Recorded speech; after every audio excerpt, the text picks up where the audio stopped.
Assalamualaikum warahmatullahi wabarakatuh. Good morning everybody, how are you today? Welcome back to English class, and today we are going to learn about should. Last week we have talked about should followed by simple present tense, dan hari ini kita akan mempelajari pola lainnya. There are two patterns that we are going to talk today. The first one, should followed by present continuous. Jadi pattern pertama adalah should yang diikuti dengan present continuous. Pola ini kita gunakan untuk criticizing present mistakes. Jadi pola should yang diikuti dengan present continuous ini digunakan untuk mengkritik kesalahan yang terjadi sekarang. Pola yang kedua adalah should followed by present perfect. Pola ini kita gunakan untuk criticizing past mistake or saying regret. Jadi untuk pola should yang diikuti dengan present perfect ini digunakan untuk mengkritik kesalahan di masa lalu ataupun menyatakan penyesalan. Now we are going to talk about the sentence pattern. Pola kalimat yang pertama adalah should followed by present continuous. Nah, pola kalimat ini diawali dengan subject, diikuti dengan should, diikuti dengan be, lalu verb ing, dan object adverb. Jadi setelah should diikuti be dulu, baru setelahnya diikuti verb ing. Contoh kalimatnya, the man should be wearing a helmet. Nah, kalimat ini berarti laki-laki itu seharusnya memakai helm. Nah, ketika seseorang mengatakan kalimat ini, berarti kejadiannya sedang berlangsung sekarang. Kita bisa melihatnya dari be diikuti verb ing. The student should be listening to the teacher. Murid-murid seharusnya mendengarkan kepada guru. Berarti kalimat ini mengkritik siswa yang saat ini sedang tidak mendengarkan penjelasan gurunya. Nah, ini yang dimaksud dengan should followed by present continuous is used for criticizing present mistake. Should diikuti present continuous digunakan untuk mengkritik kejadian yang sedang terjadi sekarang. Pola kalimat yang kedua adalah should followed by present perfect. Pola ini digunakan untuk menyatakan penyesalan ataupun mengkritik kesalahan yang terjadi di masa lampau. Pola kalimatnya adalah subject, diikuti should, diikuti have, lalu verb 3, object, dan adverb. For example, I should have studied harder last night. Saya seharusnya belajar lebih giat tadi malam. Nah, berarti di sini saya menyesali karena tadi malam tidak belajar dengan giat. Karena kejadiannya sudah lampau, last night, we have used should have verb 3. Studied di sini adalah verb 3 dari study. Next example, I shouldn't have forgotten to bring your book this morning. Saya seharusnya tidak lupa membawa bukumu pagi ini. Nah, kejadiannya adalah this morning, berarti sudah lampau.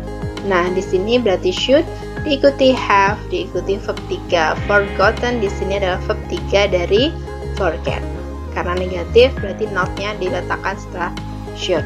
Nah, inilah pola kalimat should lainnya, yaitu should followed by present continuous and should followed by present perfect. Oke, sekarang kita akan melakukan latihan soal. Kita baca dulu instruksinya. Complete the sentences by changing the word in the bracket into the correct form. Apa makna dari instruksi ini? Complete the sentences, berarti kalian diminta untuk melengkapi kalimat-kalimat di bawah ini by changing the word in the bracket, dengan merubah kata yang ada di dalam kurung into the correct form, ke dalam bentuk yang betul. Nah, bentuk yang betul itu yang bagaimana? Karena ini materi should, berarti bisa saja should plus simple present, ataupun should plus present continuous, ataupun should followed by present perfect, tergantung makna atau fungsi yang digunakan. Sekarang kita ke soal nomor 1. Oke, di sini ada sebuah kalimat yang berbunyi I had a test this morning but I didn't do well. I bla bla bla should or study last night. Dari kalimat ini harus kalian pahami dulu kejadiannya. I had a test this morning. Saya memiliki tes pagi ini, but I didn't do well. Tapi tidak saya laksanakan dengan baik. Kejadiannya sudah tadi pagi, berarti ini past. Lalu, kalimat yang berikutnya, kira-kira apakah ini advice, atau penyesalan, atau kritik yang diberikan saat ini, untuk kejadian saat ini. Nah, yang tepat adalah ini penyesalan. Kenapa ini penyesalan? Karena dia gagal tes tadi pagi. Berarti dia menyesal karena semalam tidak belajar. So, it should be, I had a test this morning, but I didn't do well.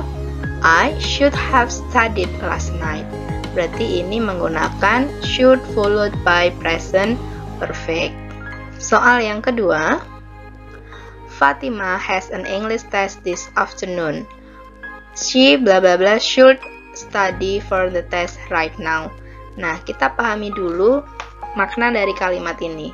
Fatima has an English test this afternoon. Fatima akan ada tes bahasa Inggris siang nanti. Dia should or study for the test right now. Dia untuk tesnya sekarang. Berarti ini apakah should plus verb 1 atau should yang diikuti present continuous atau should followed by present perfect. Kalau present perfect jelas tidak mungkin. Kenapa? Karena kejadiannya sekarang. Berarti yang paling tepat adalah should followed by present continuous. Berarti jawabannya she should be studying for the test right now. Dia seharusnya belajar untuk tesnya sekarang. Dari kalimat ini kita bisa mengetahui bahwa ini mengkritik Fatima yang tidak belajar untuk menyiapkan tesnya. Yang ketiga, you bla bla bla should call your mom at least twice a week. Nah, seperti nomor-nomor sebelumnya, kita harus menganalisa dulu apakah kalimat ini kalimat penyesalan, saran, ataupun kritik untuk kegiatan sekarang. Kira-kira ini kalimat apa? Ya, ini adalah kalimat saran. Berarti kalau kalimat saran, should diikuti verb 1. Jawabannya adalah you should call your mom at least twice a week. Oke, itu saja untuk hari ini. Silahkan jika ada pertanyaan, feel free to contact me. Wassalamualaikum warahmatullahi wabarakatuh.